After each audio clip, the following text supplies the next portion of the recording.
할렐루야. 수요 모임에 오신 모든 분들을 주님의 이름으로 환영하고 축복합니다. 이 시간 먼저 사도신경으로 우리의 신앙을 고백하겠습니다.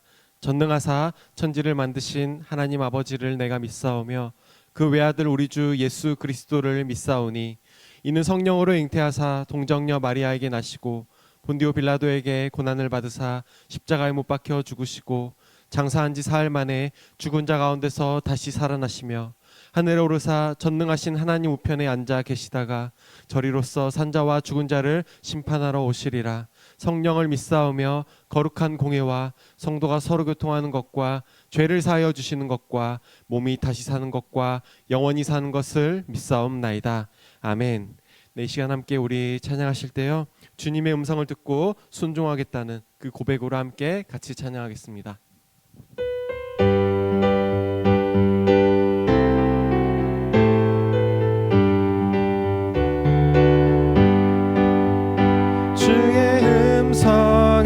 내가 들으니 사랑하는 말일세. 믿는 마음으로 주께 가오니 나를 영접하소서.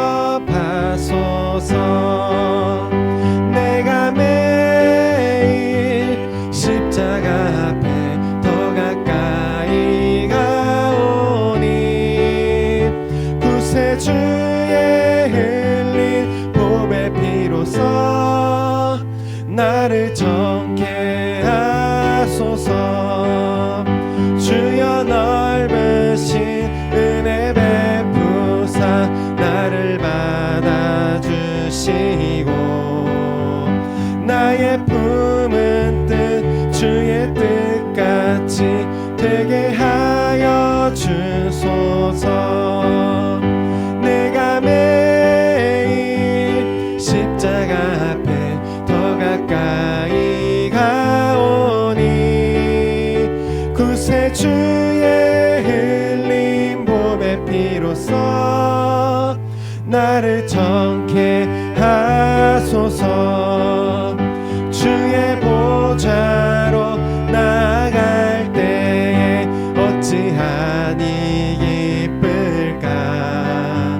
주의 얼굴을 항상 더욱 친근합니다. 내가 매일 십자가 앞에 더 가까이 가오니 구세주의 흘린 보배 피로써 나를 정케 하소서.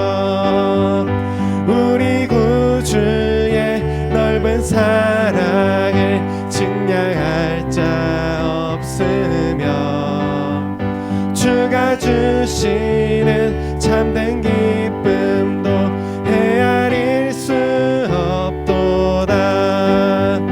내가 매일 십자가 앞에 더 가까이 가오니 구세주의 흘린 보배 피로써 나를 정케 내가 매일 십자가 앞에 내가 매일 십자가 앞에 더 가까이 가오니 구세주의 흘린 보배 피로써 나를 정케 하소서.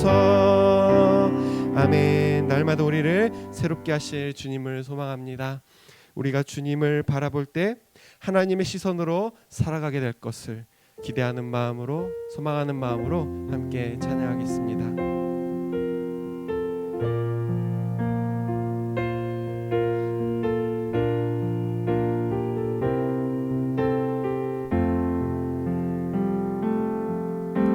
내게로부터 눈을 들어 주를 보기 시작할 때 주의 일을 보겠네. 내 작은 마음 돌이키사 하늘에 꿈꾸게 하네. 주님을 볼 때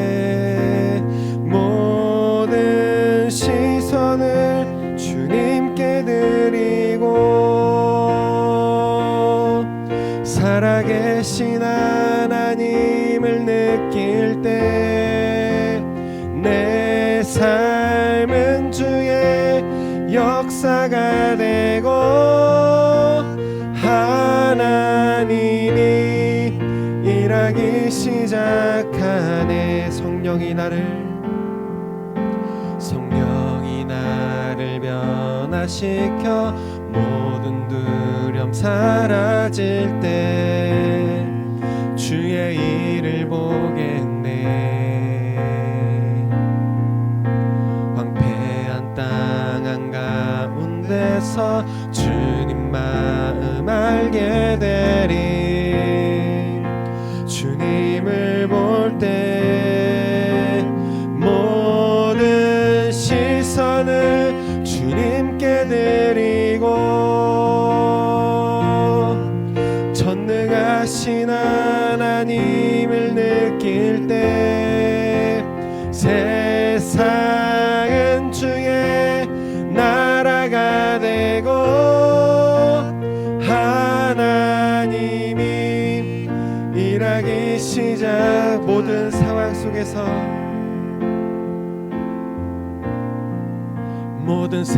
속에서 주를 찬양할지라.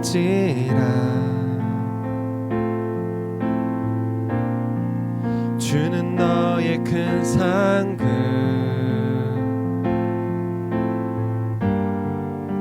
큰 도움이시라. 주의 얼굴 구할 때 주의 영을 부사 크신 사랑 안에서 주를 보게 하소서.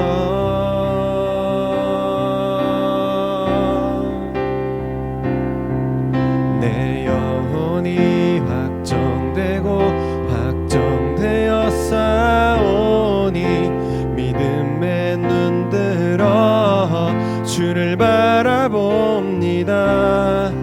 내 영혼이 확정되었사오니 믿음에 눈들어 주를 내 영혼이 확정되었사오니 믿음에 눈들어 주를 바라봅니다.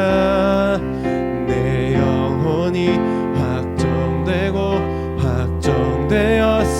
확정되었사오니 믿음에 눈들어 주를 바라봅니다.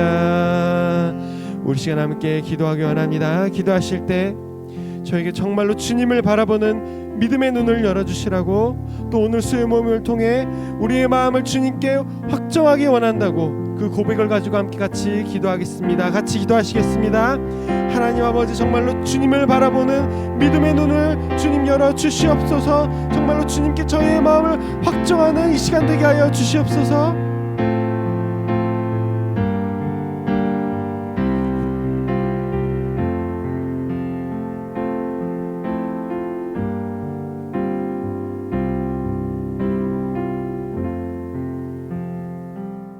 하나님 감사합니다. 오늘 이 저녁에도 저를 불러주셔서 이렇게 하나님 전에 나와 예배하고 찬양하고 기도하고 말씀 앞에 설 수 있게 허락하여 주시면 감사합니다. 오늘 이 시간 하나님께서 우리 각 사람을 찾아와 주셔서 우리 각 사람의 심령을 만져주시고 정말 우리 각 사람의 마음속에 정말 하나님이 주시는 음성을 들려주시고 이 시간 온전히 하나님을 만나고 하나님을 알고 하나님을 배우고 하나님 앞에 설 수 있는 그런 복된 시간들 될 수 있도록 주여 붙잡아 주시옵소서. 특별히 마가복음에 대해서 배우게 됩니다. 예수님이 어떤 분이신지, 또 우리가 예수님의 제자로서 이 땅에서 어떻게 살아야 될지에 대해서 다시 한번 돌아보고, 또 예수님을 닮아가는 삶을 살기로 결단하는 이 시간이 될 수 있도록 하나님 은혜를 더하여 주시옵소서. 하나님 이제 시작하오니 마칠 때까지 함께 좀 있사옵고 모든 말씀 예수님의 이름으로 기도드립니다. 아멘. 오늘 옥하는 목사님 다락방 교회죠. 마가복음 2권 30일과 죽음과 부활을 말씀하시다라는 제목을 가지고 마가복음 9장 30절부터 37절까지 말씀을 함께 살펴봤으면 좋겠습니다. 마음의 문을 열며 같이 한번 읽어볼까요? 예수님은 예루살렘으로 가시기 전에 마지막으로 가버나움에 들릴 예정이셨다. 얼마 동안 제자들과 함께 한적한 곳에 계시던 예수님은 가버나움에 가시면서도 가급적이면 무리들의 눈에 띄지 않도록 소로를 택해 여행을 하고 계셨다. 십자가의 죽음을 앞에 놓고 기도하고 묵상할 시간이 더 많이 필요했기 때문이었다. 동시에 제자들이 스승의 죽음을 목격할 때 흔들리지 않고 더 강한 믿음을 가질 수 있도록 사전에 준비시킬 필요가 있었던 것이다. 그래서 길을 가시면서 십자가의 죽음과 부활에 대해 두 번째 예언을 하셨다. 그리고 자신의 제자가 되는 길은 겸손히 다른 사람을 섬기는 자리에 서는 것임을 교훈하셨다. 네. 오늘은 예수님의 가르침에 대해서 배우게 됩니다. 특별히 예수님이 사람들을 가르칠 때 무리를 대상으로 가르칠 때가 있었어요. 이 무리와 물론 이 안엔 제자들이 포함되어 있었죠. 그런데 무리와 별도로 제자들만 따로 모아놓고 가르칠 때가 있었어요. 그래서 오늘은 무리 중에 있는 제자들 혹은 무리와 제자를 함께 가르친 게 아니라 제자들만 가르친 내용에 대해서 이 제자들에게 어떤 내용들을 가르쳤고 이것들을 통해서 우리가 주고자 했던 메시지는 무엇인지 좀 살펴봤으면 좋겠어요.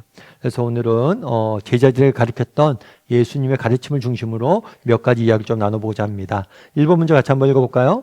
예수님은 갈릴리 지방을 지나가시면서 무엇에 신경을 쓰고 계셨는가? 그리고 그 이유는 무엇인가? 네. 그곳을 떠나 했을 때 그곳은 뭐냐면 예수님께서 변화산에 올라가셔서 영광스러운 모습으로 변화가 되십니다.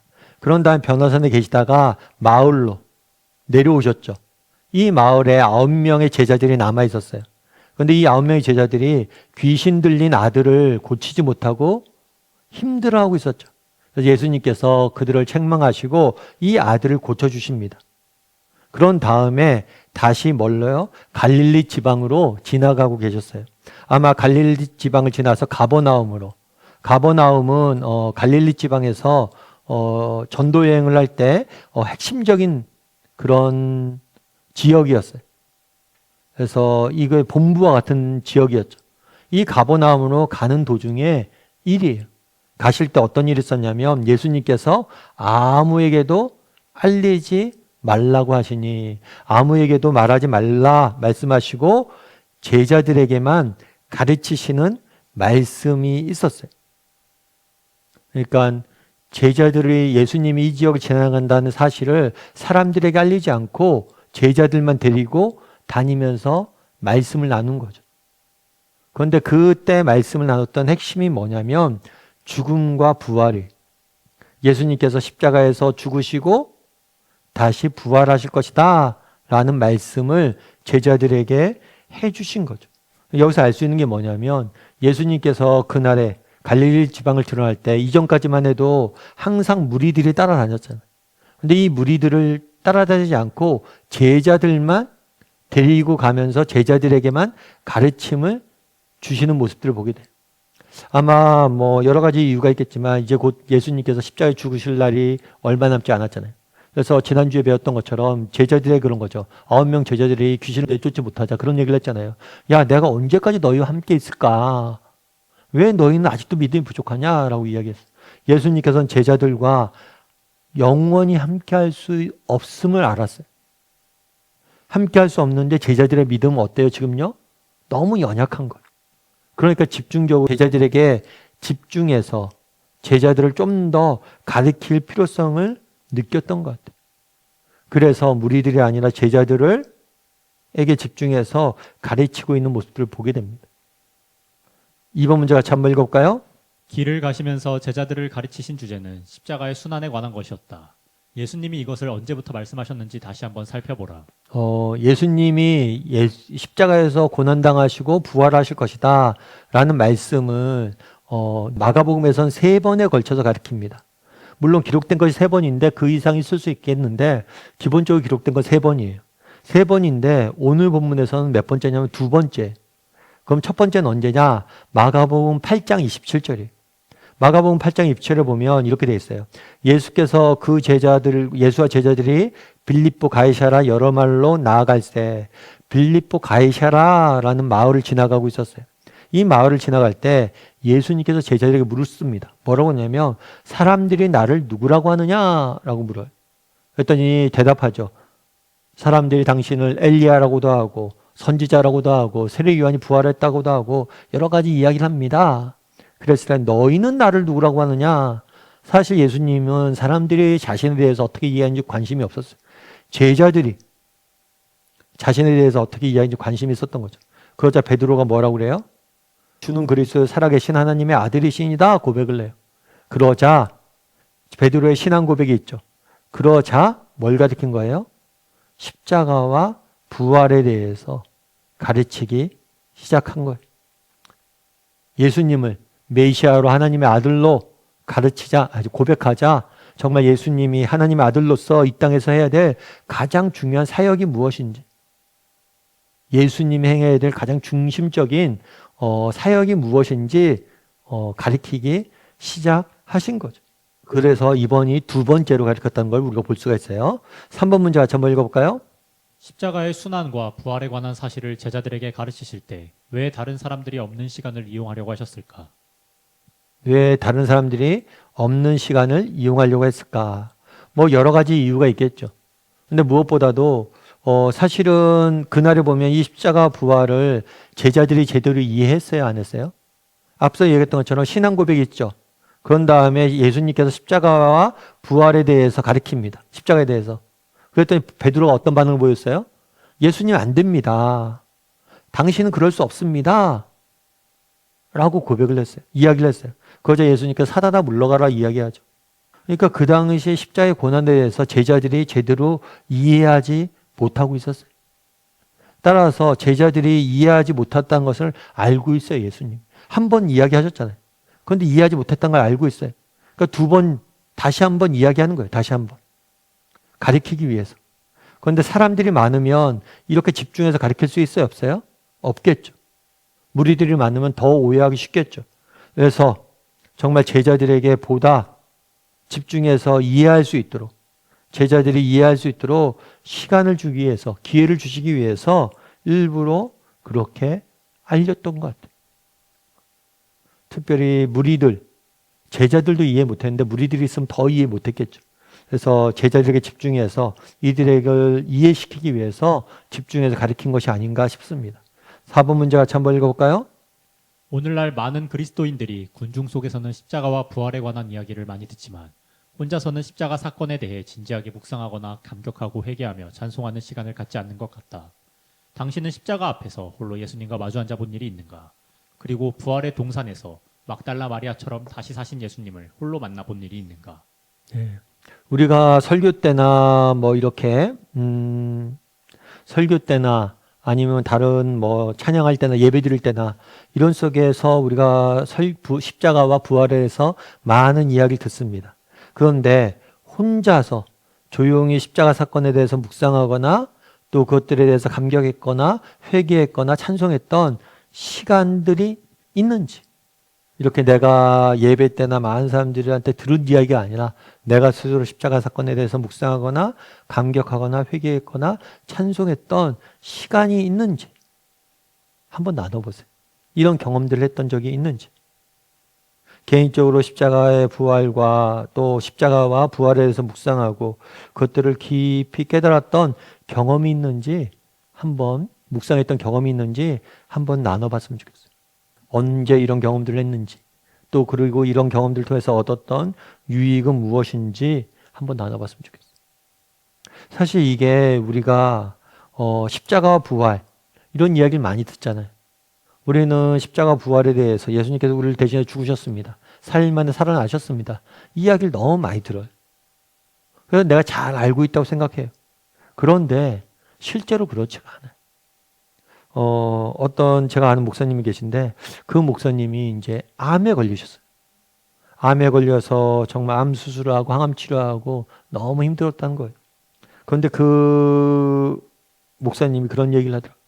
아, 내가 암에 걸려서 정말 이제 죽겠구나라는 생각이 들으니까 새로워진 게 있대요. 그건 뭐냐면 부활이었대요. 정말 복음이 다르게 다가왔대요. 내가 늘 평생 설교했죠. 우리가 죽음 이후에 부활이 우리를 기다리고 있습니다. 라고 말은 했는데 진짜 내가 죽음 앞에 이제 쓴다라고 생각하니까 야, 죽음 이후에 부활이 나를 기다리고 있다는 게 너무 다르게 다가왔대. 그래서 이야기하는 거예요. 이때까지 내가 전했던 복음은 복음이 아니었다. 진정한 복음은 진짜 이 부활의 의미는 모른다고 잘. 여러분들도 이 십자가의 죽음과 부활에 대해서 정말 한번 여러분들 묵상해 본 적이 있는지 한번 돌아봤으면 좋겠어요.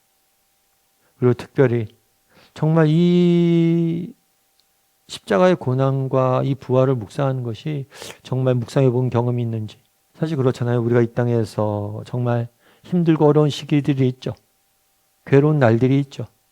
그럴 때 고난 앞에 섰을 때 우리가 무엇을 해야 되냐면 십자가의 고난을 묵상할 수 있어야 돼요.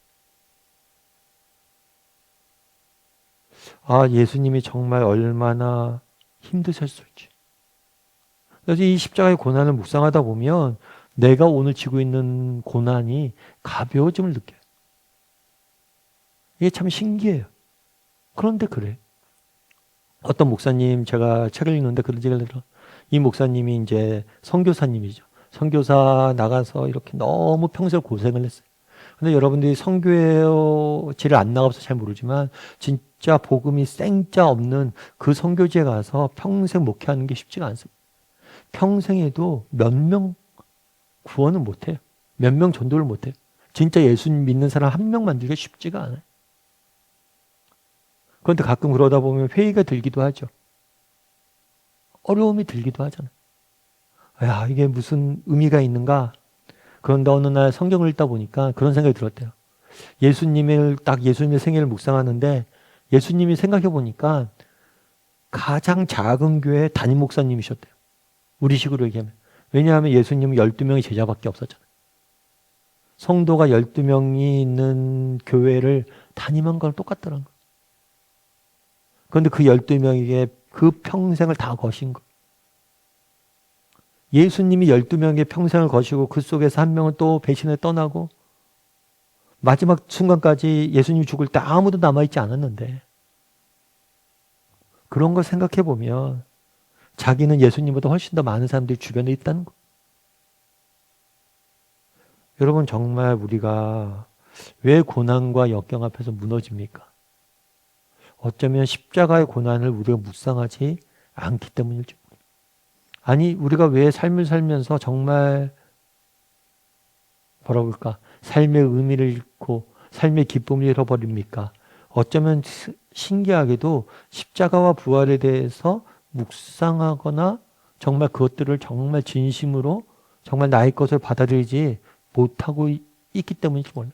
오늘 문제에 나온 것처럼 묵상하고 감격하고 회개하고 찬송하는 시간이 우리에게 사라져 있기 때문일지 몰라요. 그래서 한번 나눠보세요. 내가 정말 개인적으로 진지하게 묵상하고 감격하고 회개하고 찬송했던 경험이 있는지, 그리고 그것들 통해서 누렸던 은혜가 있는지 한번 이야기를 나눠보면 좋을 것 같아요. 5번 문제 같이 한번 읽어볼까요? 예수님이 자신의 죽음과 부활을 몇 번이고 반복하여 알려주신 데에는 제자들을 끔찍히 아끼고 위하는 그분의 뜨거운 사랑이 숨어 있다고 할 수 있다. 그 이유를 설명해 보라. 예, 마가복음 13장 22절 23절 이렇게 됐죠. 거짓 그리스도들과 거짓 선지자들이 일어나서 이적과 기사를 행하여 할 수만 있으면 택하신 자들을 미혹하려 하리라. 너희는 삼가라. 내가 모든 일을 너희에게 미리 말하였느니라. 예수님께서는 마지막 때에 대해서 가르칩니다. 마지막 때에 어떤 일이 있을지. 그런데 거짓 교사들이, 거짓된 사람들이 와서 유혹할 거라고 이야기를 해요. 실제로 그렇죠. 우리도 예전에 뭐 다미성교회나 이런 데서는 뭐 예수님이 재림하신다 막 이렇게 하면서 사람들 불러다가 집단 자살도 하고 막 이런 이상한 가르침을 가르치는 사람들이 많았잖아요. 그렇게 이상한 일들을 하는 사람들이, 거짓된 일을 하는 사람들이 점점 많아질 텐데 실제로 지금도 그렇죠. 이단이 얼마나 많습니까? 너희는 삼가라. 넌 조심하라는 거죠. 내가 모든 일을 너희에게 미리 말하여 두었느냐. 예수님께서는 우리에게 닥칠 어려움, 제자들에게 닥칠 고난, 이걸 아셨어요. 그리고 이 고난과 어려움을 이겨내길, 대비해서 이기길, 승리하길 원하셨어요. 그래서 미리 뭘 하시는 거예요? 말하는 거예요. 그날의 십자가의 부활도 마찬가지죠. 십자가와 부활.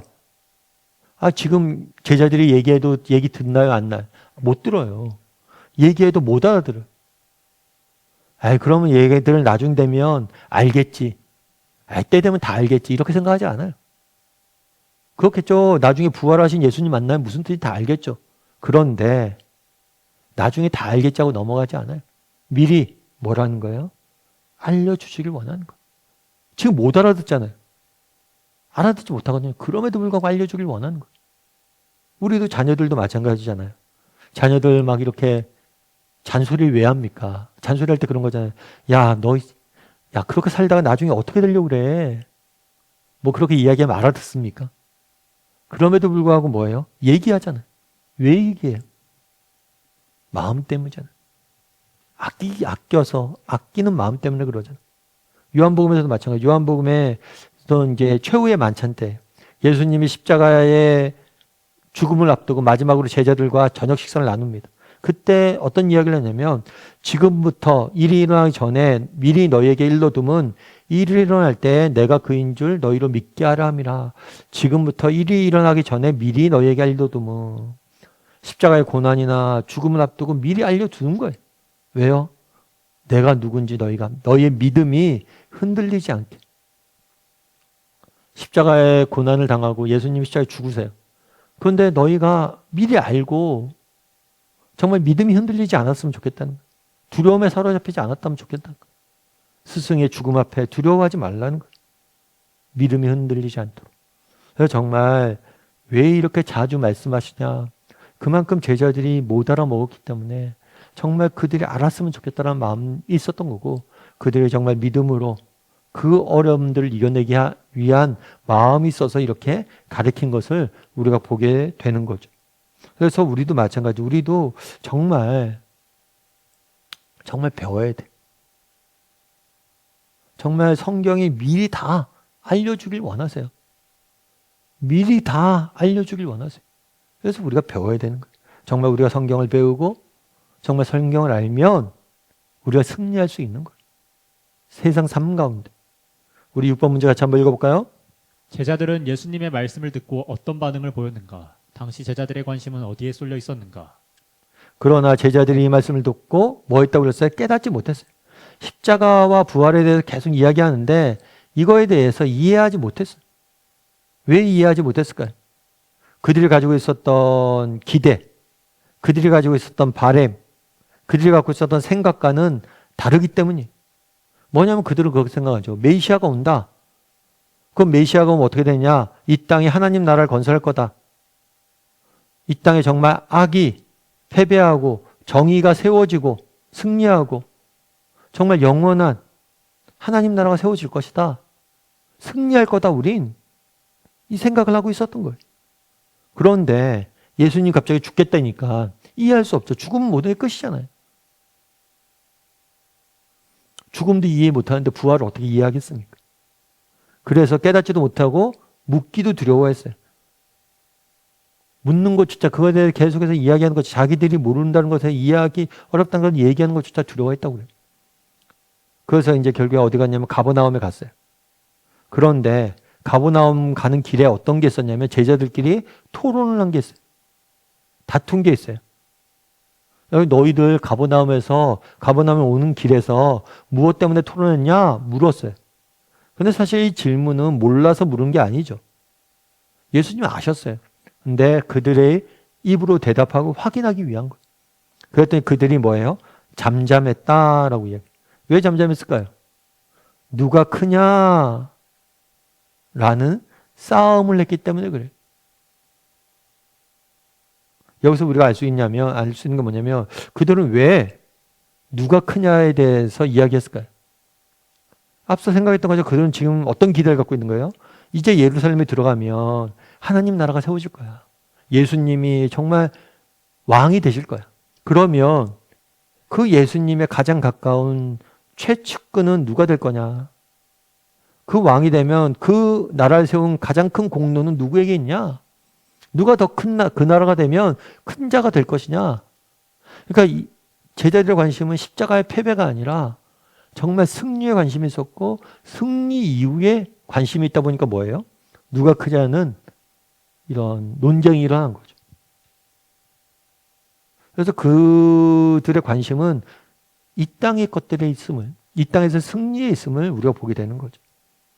7번 문제 같이 한번 읽어볼까요? 예수님의 죽음에 대해서는 아무것도 알지 못하면서 누가 제일 높은가에 대해서는 비상한 관심을 보이며 말다툼까지 했던 제자들을 보면서 각자 무엇을 느꼈는지 말해보라. 각자 무엇을 느꼈는지 한번 이야기를 해보세요. 여러분도 어떠세요? 제자들의 모습 우리가 무관한가요? 제자들 진짜 너무하네. 예수님 지금 십자가에 죽기 전인데 자기들끼리 모여서 누가 크냐 이런 걸 다투고 있네. 제자들의 모습이 우리와 무관한가요? 아니죠. 우리의 모습일 수도 있다는 거예요. 성경을 읽다 보면 성경에 정말 하나님 나라와 영적인 것들과 정말 하나님 나라의 원리가 가득한데 우리의 관심은 늘 세상 나라와 세상 나라의 원리와 그런 걸로 사로잡혀 있지 않아요? 맨날 유튜브 보면서 정말 이 땅의 그런 것들에 대한 관심을 갖고 세상 나라의 원리들만 바라보고 있진 않냐는 거예요. 정말 우리의 시선이 진정한 하나님 나라에 대해서 관심을 갖고 살고 있냐는 거예요. 그래서 어쩌면 제자들의 모습이 우리의 모습일 수도 있어요. 영적인 문제는 하나님 나라에 관심이 없고 세상적인 문제들에 관심을 갖고 살아가고 있을지 모른다는 거예요. 그래서 우리가 한번 돌아봐야 돼. 8번 문제 한번 같이 읽어볼까요? 교만을 버리지 못하고 있는 제자들에게 예수님은 무엇이라고 말씀하셨는가? 그리고 그 의미는 무엇이었나? 네. 누가 크냐? 더 높은 곳에 자기가 올라가고 높은 자리에 앉고 싶은 교만에 사로잡혀 있었던 거죠. 그랬을 때 예수님께서 뭐라고 했냐면 누구든지 첫째가 되고자 하는 자면 뭇사람의 끝이 되고 뭇사람을 섬기는 자는 섬기는 자가 되어야 할 것이다. 계속해서 예수님께서는 비교하세요. 뭘 비교하냐면 하나님 나라와 세상 나라. 세상 나라에선 큰 자가 누구입니까? 세상 나라 큰 자가 대접받는 사람이. 큰 자가 누구예요? 높은 자리에 앉는 사람이. 큰 자가 누구예요? 다스리는 사람이. 그런데 하나님 나라는 그렇지 않다는 거예요. 누가 크냐? 다투는데 진정한 큰 자는 누구예요? 섬기는 자가 큰 자다는 거예요. 낮은 곳에 섬기는 자가 더 큰 자다라고 말씀하는 거예요. 그래서 너희가 정말 크고자 하느냐? 그러면 낮아져서 뭐라는 거예요? 사람을 섬기라는 그것이 뭐예요? 큰 자라는 거예요. 큰 자. 여러분 그러면 하나님 나라는 섬기는 자가 크다. 이 말씀이 이해가 되세요? 여러분 우리가 가끔 저희는 어렸을 때 그런 이야기를 좀 많이 들었던 것 같아요. 요즘도 뭐 그런 얘기 요즘은 잘 안 하는데 형하고 동생하고 싸워요. 그럼 우리 누구를 혼냅니까? 형하고 동생하고 싸우면. 요즘은 뭐 공평하게 이렇게 잘 살펴서 해야 되지만 예전에는 그런 얘기 되게 많이. 야, 네가 형인데 네가 참아야지. 네가 형인데. 결국에 뭐예요? 성숙한 사람, 더 큰 사람, 참기도 하고 섬기기도 하고 양보도 하고 이게 큰 사람이 아니냐라고 이야기를 하는 거죠. 여러분 원래 그렇잖아요. 여러분 예수님을 믿어요. 우리가 교회 집안에서. 그럼 부인과 남편이었어요. 부인이 먼저 예수님을 믿었어요. 그럼 어떻게 해요? 예수님을 믿었기 때문에 우리가 더 참을 일이 많잖아요. 더 양보할 일이 많고 더 많이 섬겨야 되잖아요. 그게 원리예요. 원래. 그럼 목사님 성숙해지기 싫어요. 성숙하면 더 참고 양보하고 해야 되죠. 야, 형인 네가 참아야지. 누가 내가 형한테? 그런데 옛날에 우리 어땠어요? 형이 네가 더 참아야지 라고 이야기하면서 나중에 형에게 더 많은 걸 주잖아요. 더 많은 걸 맡기잖아요. 하나님이 왜 우리에게 성숙해지라고 이야기하냐? 더 많은 걸 맡기기 위해서예요.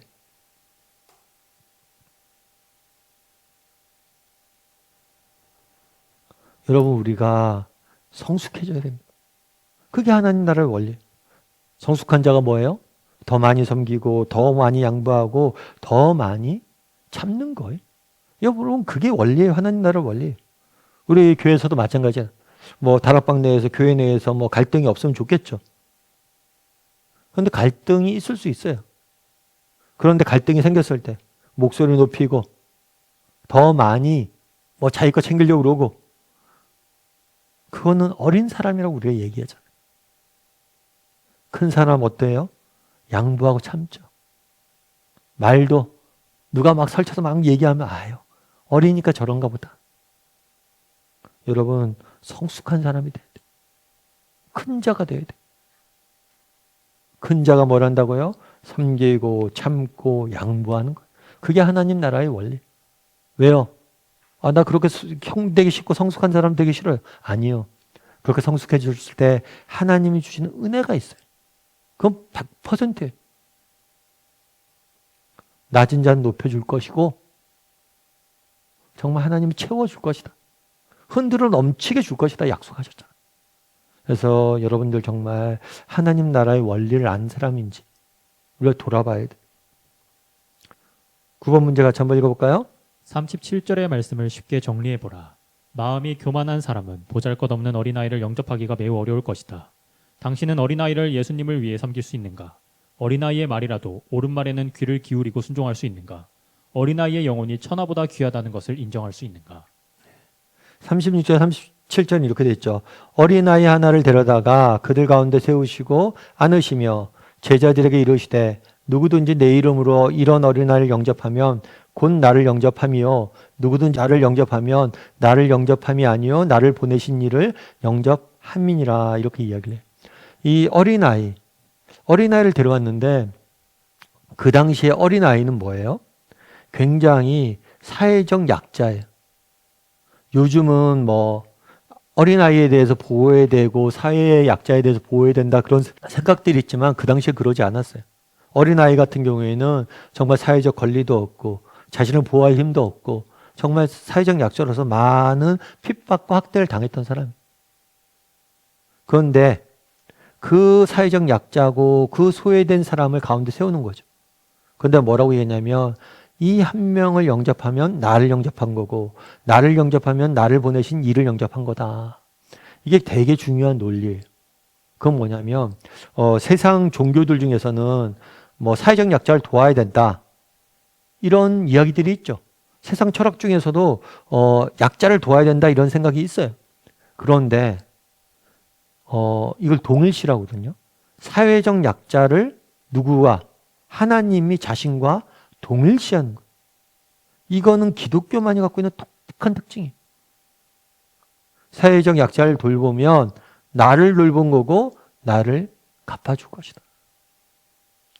이건 사회적 약자뿐만 아니라 예수님을 영접하면 누굴 영접한 거라고요? 하나님을 영접한 거라고 얘기했죠. 약자뿐만 아니라 다른 사람, 정말 믿는 성도 한 사람 한 사람을 우리가 정말 섬기고 그 사람을 돌보고 그러면 뭐예요? 하나님을 한 거라고.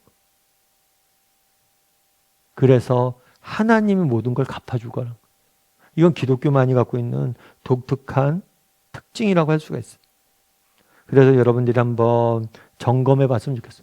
어린아이를 영접하면 나를 영접한다고 그러는데 나는 정말 어린아이 하나를 영접할 수 있는 사람인가? 정말 어린아이 한 명을 영접하고 정말 약한 사람, 소외된 자를 돌볼 줄 아는 사람인지. 그리고 단순히 이 약자라는 게 또 우리는 사회적으로는 뭐냐면 약자라고 했을 때는 도움의 대상으로 봐요. 그런데 기독교는 또 한 가지는 뭐가 있냐면 그 사회적 약자라고 했을 때 어떤 약한 자라 했을 때 그 안에 숨겨진 강함에 대해서 이야기를 합니다. 그 작은 자가 천을 이루고 그 약한 자가 강국을 이룰 것이다. 그래서 우리가 정말 그들을 약자로 도와줄 대상으로 보는 게 아니라 정말 그들을 존중하고 그들을 정말 사랑하고 그들을 존중하고 아끼는 그런 자리까지 나가야 된다는 거죠. 그래서 정말 우리 아이들도 마찬가지죠. 그래서 되게 보면 그런 아이들이 예배 드리는 거다 이런 거 보면 때로는 어른보다 낫다라고 볼 수도 있죠. 그런 믿음들 가진 경우들도 많죠. 그래서 어린아이들에게 우리가 믿음 배울 것도 있는 것. 그래서 정말 우리가 약자, 어린아이다 있으면 그 도움이 되는 대상이다가 아니라 우리가 그들에게 배울 게 있고 그 안에 정말 하나님 숨겨주신 아름다움과 강함들이 있음을 존중하고 그것들을 사랑하고 그것들을 배우려는 자세까지 있는지 돌아볼 필요가 있는 것. 삶의 열매 거두면 같이 한번 읽어볼까요? 예수님이 십자가의 순환을 말씀하셨음에도 불구하고 제자들은 교만에 빠져 누가 크냐에만 관심이 쏠려 있었다. 교만이 뿌리 뽑히지 않는 사람은 아직도 십자가를 모르는 사람이라고 해도 과언이 아니다. 당신이 바로 그런 사람이 아닌지 깊이 반성하는 시간을 갖자. 네. 정말 우리 안에 이런 교만이 없는지 크고자 하는 욕망들이 사로잡혀 있지 않은지 돌아보고 정말 낮아질 줄 아는 하나님 나라의 원리가 뭐예요? 낮아짐에 있다는 걸 알고 겸손히 섬김에 있음을 알고 섬길 수 있으면 좋겠어요. 그리고 그 길이 뭐예요? 십자가의 길이. 여러분 정말 가장 높은 사람이 누굽니까? 예수님이잖아요. 그런데 예수님께서 왜 십자가에 죽으셨어요? 가장 낮은 자리에 와서 우리를 위해서 우리를 섬기기 위해서 그 길을 걸어갔던 거죠. 앞서 이야기했던 것처럼 우리가 왜 교만이 우리에게 뿌리 잡히고 있느냐? 십자가를 묵상하지 않아서 그래요. 십자가의 일을 몰라서 그래요. 정말 우리가 십자가의 일을 묵상하고 정말 그 십자가의 사랑을 우리가 진심으로 안다면 우리 삶에는 교만이 사실은 자리 잡을 위치가 없어요. 그래서 우리가 다시 한번 이 부분에 대해서 정말 우리가 높은 자리를 사모하고 있는 사람은 아닌지 한번 돌아보고 정말 겸손히 정말 섬길 줄 아는 사람이 되었으면 좋겠어요. 제가 아는 목사님 한 분 계신데 늘 하신 얘기 했어요. 어떤 말을 하시냐면 그런 얘기를 하시더라고요. 야, 우린 다 운전기사야. 운전기사라고 그래요. 운전기사. 하고 그 목사님 무슨 얘기입니까? 했더니만 이런 거죠. 운전기사가 어때요? 여러분 제가 운전기사를 하는데 제가 모는 차가 그랜저예요. 나 그랜저 몬다고 어깨 힘들어가면 됩니까? 내 차도 아니잖아요. 내가 티코 몬다고 주눅들 필요 있어요? 그것도 내 차도 아니잖아요. 어떤 차를 모느냐가 중요한 게 아니라 내게 맡겨진 차를 잘 모는 게 중요한 거예요. 여러분이 이따의 것들을 가지고 우리가 어깨에 힘들어갈 필요도 없고 우리가 주눅들 필요도 없어요.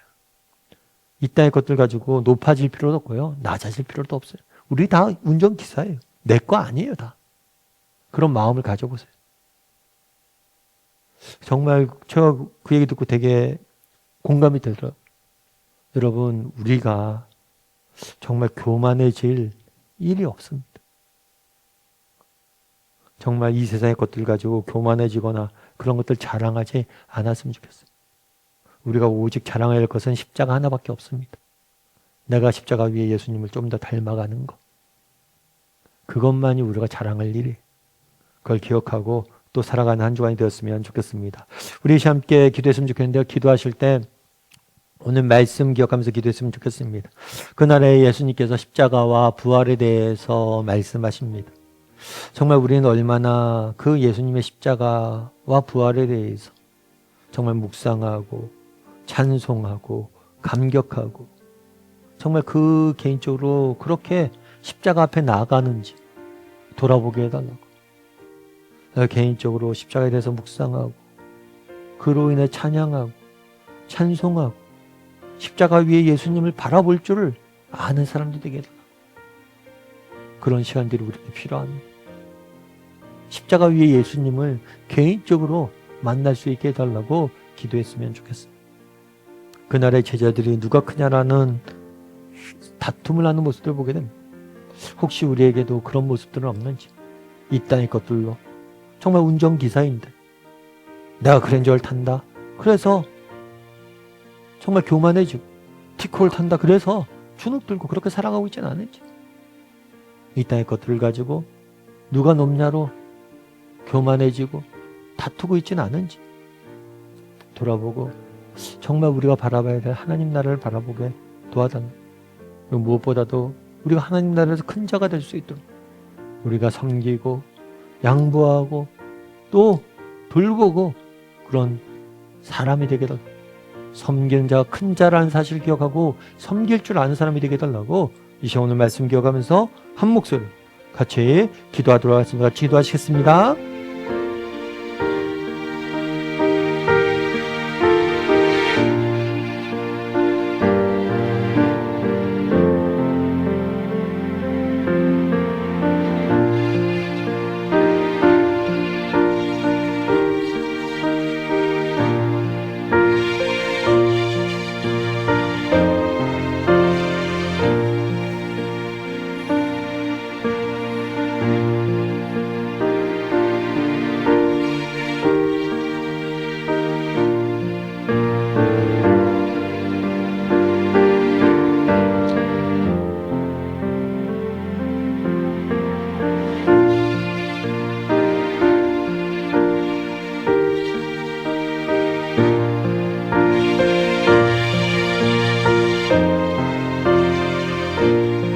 사랑의 하나님, 그날의 십자가 부활에 대해서, 십자가의 순환에 대해서 말씀하시는 예수님의 모습을 보게 됩니다. 우리도 날마다 십자가 앞에 나아가기 원합니다.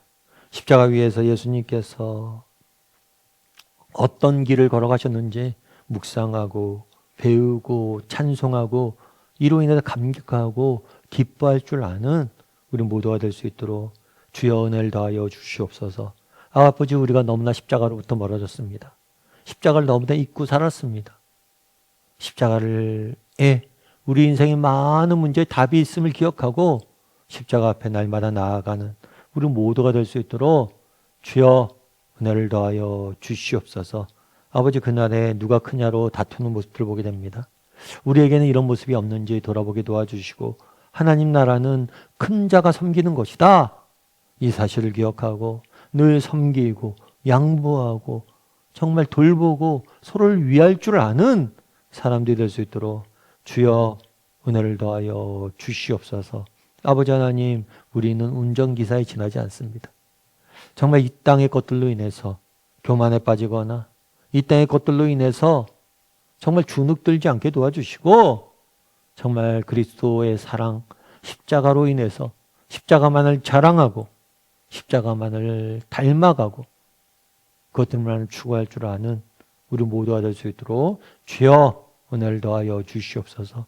하나님께서 이번 한 주간도 우리와 함께 할 줄 믿사오며 모든 말씀 예수님의 이름으로 기도드립니다. 아멘. 하늘에 계신 우리 아버지여, 이름이 거룩히 여김을 받으시오며 나라의 임하옵시며 뜻이 하늘에서 요즘같이 땅에서도 이루어지이다.